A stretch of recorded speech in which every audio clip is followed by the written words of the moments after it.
manta so ki shaida warai cewar ni ne cikakken masoyi ko babu raina ko babu kauna yin na mace ki je rakiyata dan Allah raina kina nan soyayyar kina nan karamcin yana nan zan so ki sanya warai ki babu abun da zai canja kauna duk abun da ya fara Allah ne ya shigo da shi kaddara ce ki gane nufina ina nan kina nan duk nisan gari bai raba mu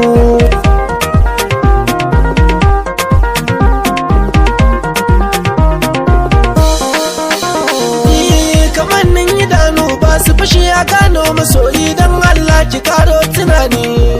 idan baki bani karki fada da ke zamu yi rabuwa tabbas rai zan ji rauni na san ki sosai ya shiga zuciya ya yi ransa har kullum shi ne ke tsamani ki sanya ni ranki a fadar so ki karo zuga ni mai kyawun kamanni don Allah fito ki laka ni idan na ga zan so ki hazani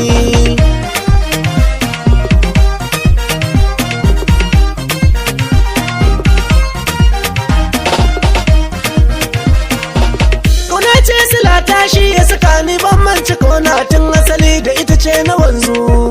ki ce kin amince har kullum da ke yin kasance dama na ta gefen hawanzu a yau ji nake yi soyayyar ki na kara girma yan mata yanzu ta fi dazu ki leka ido na za ki ga yanda ya yi man zazu ba don kaddara ba don mutuwa ba za mu labe ba ko lahira da ke za mu tare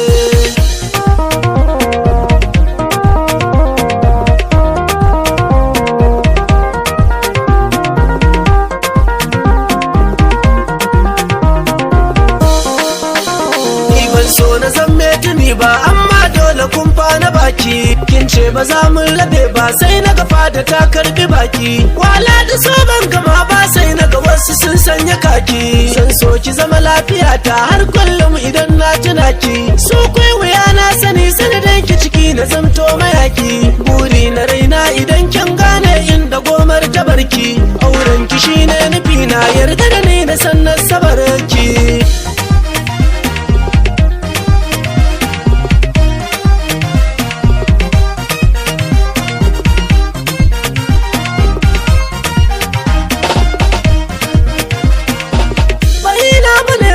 shaida bayina ki ne ba soyayya ta zama kaddarar mu gani san idanu haka muka yi ta saka da zance har muka san karamci na kanmu kasa ta raba mu kwai nisa tsakanin zukata amma rabbi ya san nufin mu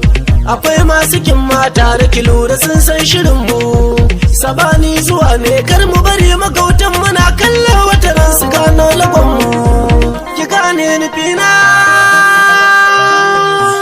rashin hakuri ke kai hango sahu na gwagware rashin hakuri ke sanya murya layin zabare ko babu raina ko babu kauna yin na mace ki je rakiyata